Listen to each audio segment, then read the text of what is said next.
In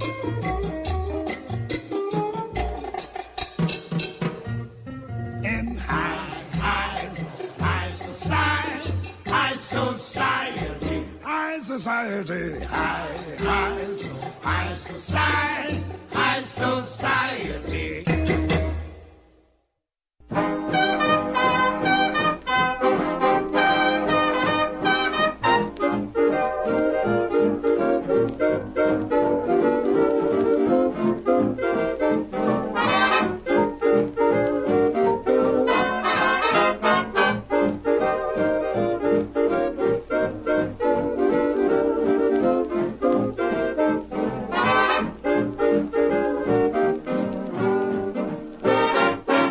Okay, welcome to our drug war history walking tour. My name is David Malmo-Levine, and we are standing in Victory Square Park in Vancouver, British Columbia, Canada.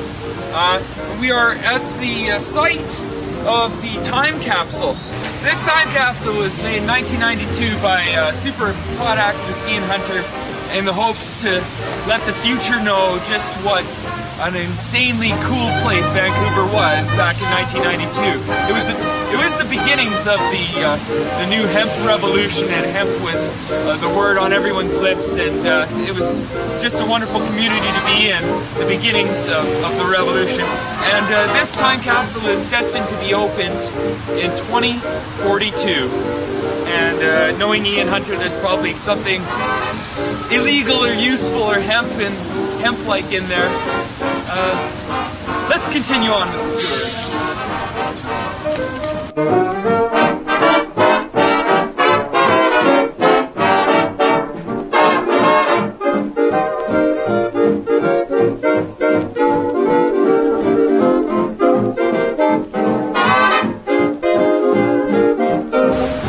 This is the World War I monument.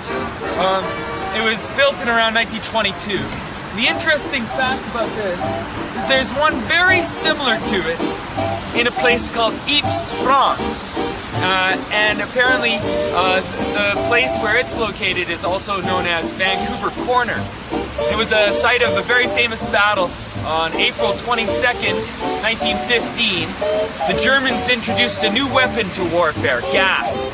And it was Canadians, 2,000 of them, that died that day. In the ensuing battle that lasted a couple of days. And the interesting thing to note is that the very same company that invented that gas that killed Vancouverites and Canadians there in France was Bayer, the same company that's now trying to monopolize the legal medical marijuana market with their new product Sativex. So this thing is a reminder. It's a reminder not to be hurt by German chemical companies again. When I hear that blue jay, oh baby, that's so jay. It's got that new lazy swing. I crave that new crazy swing. I must have my blue jay. Oh, that rhythm, blue rhythm, has brought me on to this mysterious grace. Oh, that rhythm, blue rhythm, has got me into this peculiar days. Can't get enough of blue jay. Oh, it got my soul on fire.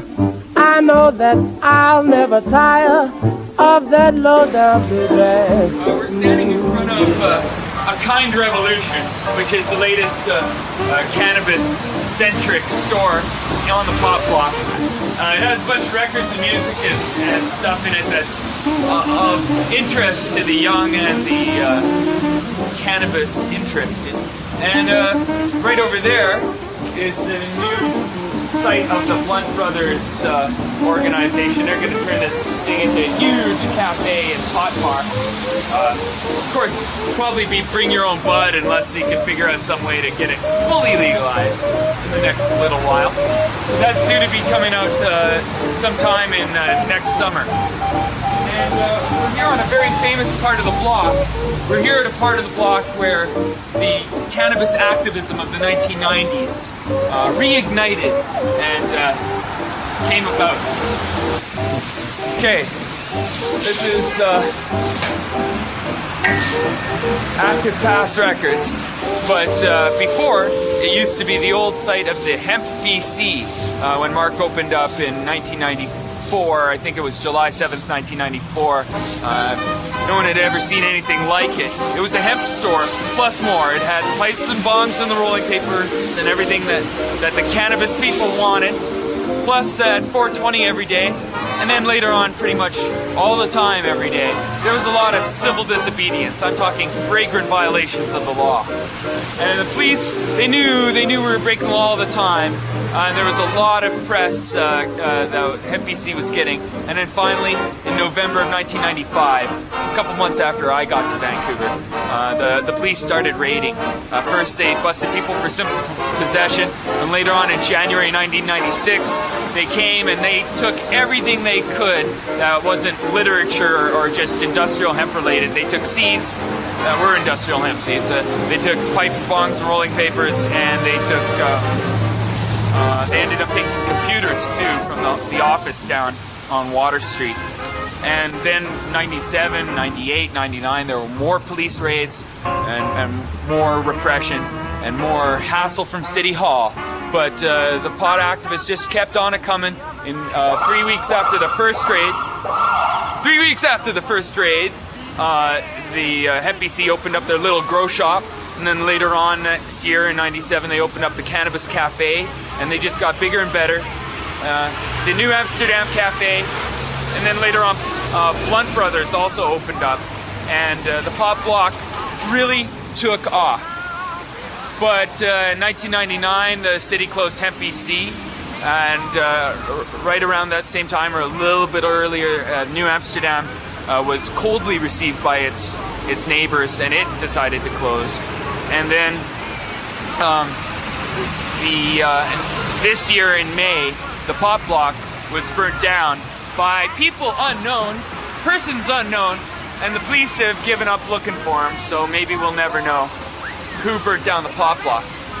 But it was 2001 that Pot TV and the BC Marijuana Party opened up, and we discovered that it was far easier to avoid getting raided if you were a political party than if you were a hemp store. And ever since about 2000 or 2001, the police have stopped raiding and hassling the cannabis-oriented businesses on this block. So by just opening up again and again, withstanding raid after raid, continuing to have community support, we've won ourselves this little oasis of freedom here. And we encourage other communities to do similar dignity-type activities to win themselves little beachheads, little oases of freedom. Shall we continue?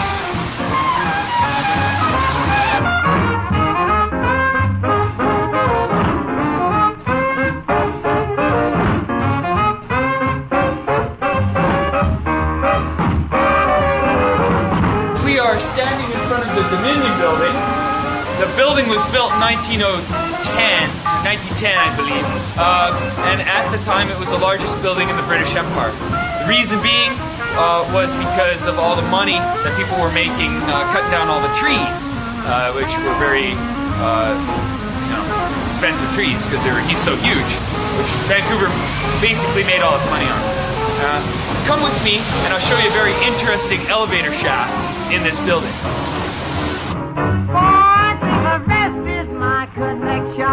So I can't find any more.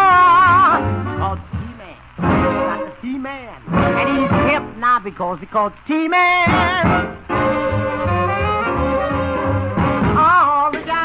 Now, if you notice, this elevator is filled with pictures of how the Cambie and Hastings corner used to look like throughout history, and especially check out this shot here, the trolley system.